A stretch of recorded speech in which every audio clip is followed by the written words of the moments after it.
Olá pessoal, tudo bem com vocês? Eu sou Nathan Gabriel e hoje irei falar sobre o adicional de insalubridade e de periculosidade. Como saber se você tem direito a esse adicional? Quais são as diferenças desses adicionais? Caso você queira saber mais sobre o tema, fique comigo até o final deste vídeo que eu irei dar todos os detalhes. Se você ainda não é inscrito, se inscreva, ative o sininho das notificações e compartilhe o nosso conteúdo. Para vocês que estão chegando aqui agora no nosso canal, eu sempre abordo dicas trabalhistas e temas trabalhistas justamente para manter todos os empregados aí amparados pelos seus direitos trabalhistas e para os empresários quanto à aplicação do direito e das normas do direito do trabalho. Quanto ao nosso tema, temos aqui que fazer a primeira distinção entre os dois agentes. Vamos lá, adicional de insalubridade. Esse adicional se refere a um agente nocivo à saúde.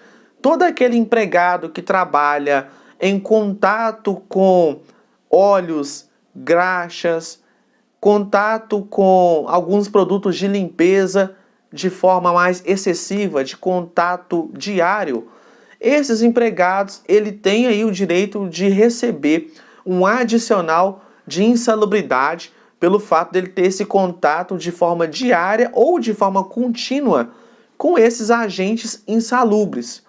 Podemos citar também aquelas pessoas que trabalham em banheiros públicos ou similares também, que estão expostos aí a algum tipo de doença, algum tipo de coisa que irá contaminar a tua saúde.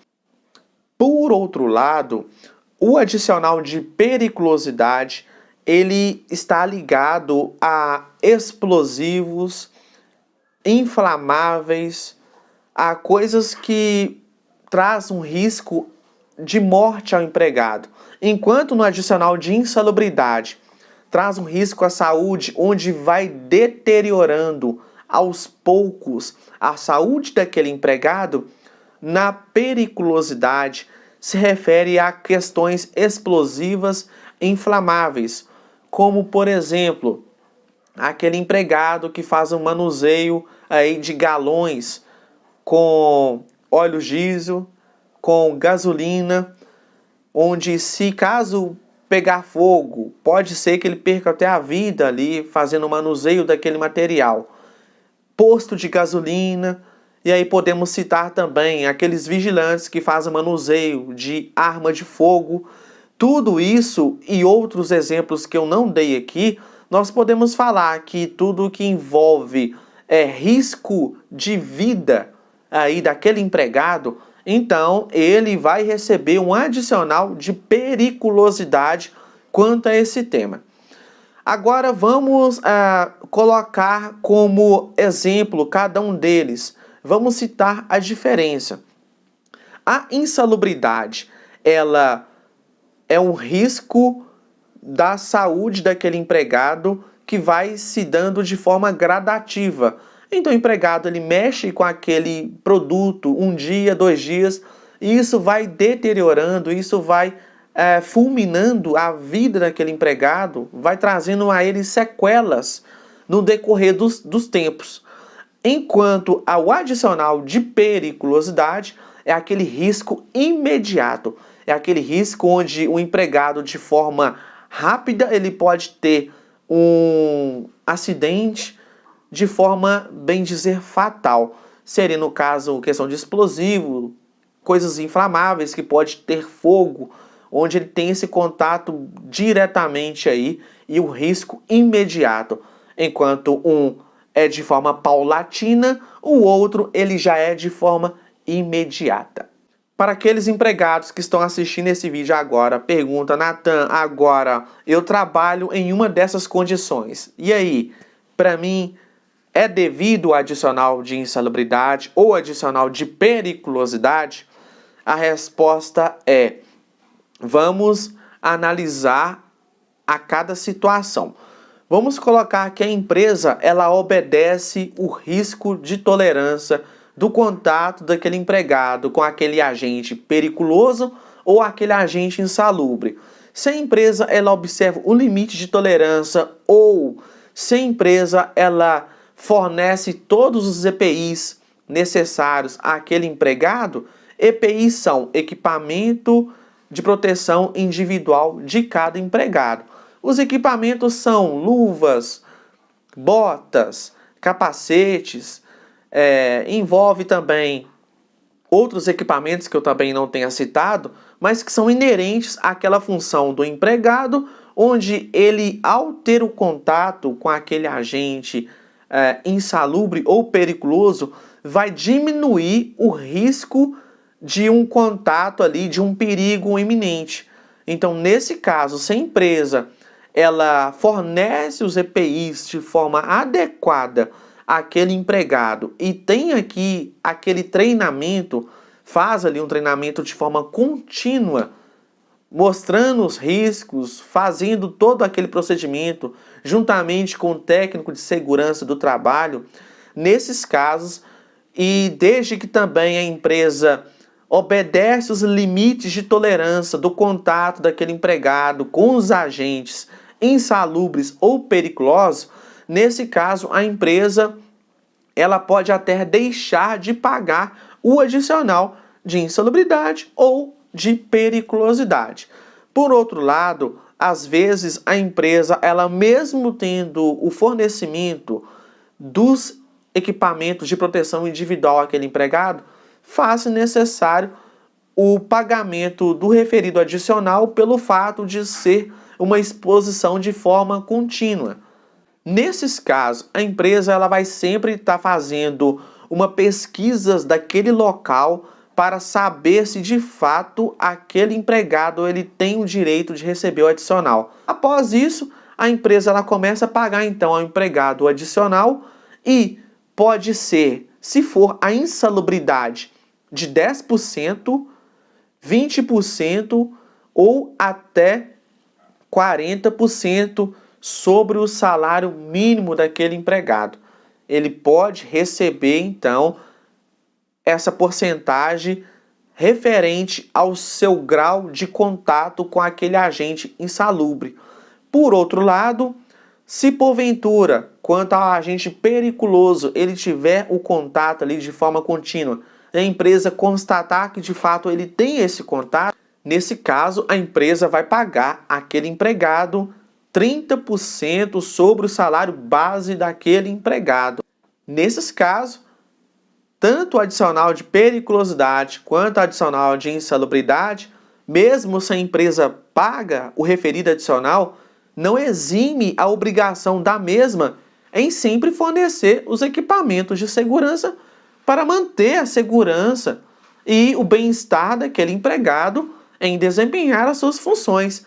A empresa pode falar, eu pago o adicional de periculosidade ou de insalubridade, eu posso deixar o empregado trabalhar do jeito que ele quiser, que o risco é ele que está assumindo.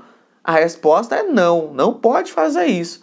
Além de efetuar o pagamento, tem que honrar com o limite de tolerância e tem também que honrar com o uso de equipamentos de proteção à segurança daquele trabalhador.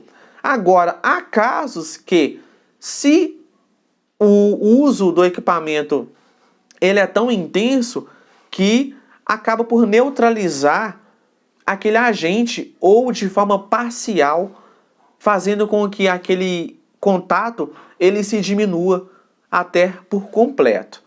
Se porventura a empresa não admitir ou se a empresa deixar de cumprir com a sua obrigação em efetuar o pagamento, mesmo sabendo que o empregado está sob os riscos, o empregado ele poderá, ao procurar um advogado, recorrer na Justiça do Trabalho quanto ao recebimento do seu adicional.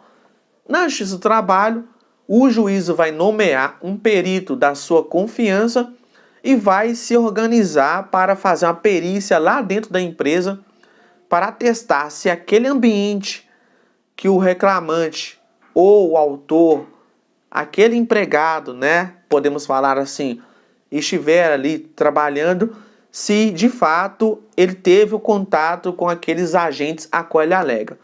Se de fato ficar provado que ele teve o contato, aí sim o juízo irá condenar a empresa a pagar o adicional da periculosidade ou da insalubridade. Então, nesse caso, após o engenheiro da segurança do trabalho fazer a perícia juntamente com o empregado e demais funcionários, após ouvi-los, após fotos, ele atestar, o juízo então vai confirmar, mesmo não estando adstrito ao laudo, ele pode condenar então a empresa a efetuar o pagamento dos referidos adicionais para aquele empregado. Outra pergunta que é muito frequente no sentido de, ao fazer aquela perícia na empresa, e se porventura for detectado a periculosidade e a insalubridade, eu vou ter direito ao acúmulo dos dois adicionais? A resposta é não. O nosso tribunal já decidiu que não é possível o acúmulo do adicional de insalubridade com a periculosidade. Então, nesse caso, fica a critério do empregado escolher o que for mais benéfico. E o mais benéfico seria o que for, o que tiver, melhor dizendo, um contato maior e o que der um valor mais alto, sendo esse o mais benéfico. E o empregado, ao escolher um dos dois, o juízo irá condená-lo a empresa a pagar aquele valor do montante em que for apurado no dia da perícia aquele empregado. Pois bem, pessoal, é basicamente essas características aí, tanto da periculosidade, da insalubridade, e para resumir, a periculosidade traz um risco de morte ao empregado e é de forma imediata, enquanto a insalubridade, o risco à saúde do empregado de forma contínua, onde a vida dele vai se deteriorando aos poucos, podendo ocasionar doenças, podendo ocasionar aí alguma situação que agrava a saúde daquele empregado, agrava o risco, né, de doença daquele empregado. Nesse caso, então, o empregado, ele com dúvida, ele pode procurar o RH da empresa para saber se realmente não é devido, se a empresa não paga, ou se a empresa paga, se está de forma correta. Porque se a empresa omitir informações, ele pode imediatamente procurar um advogado para averiguar toda essa situação e, se for o caso, demandar na justiça. Tá aqui também meus contatos, vocês podem acionar, podem tirar todas as dúvidas que eu irei esclarecendo na medida em que eu for visualizando. Um grande abraço a todos vocês e até o meu próximo vídeo.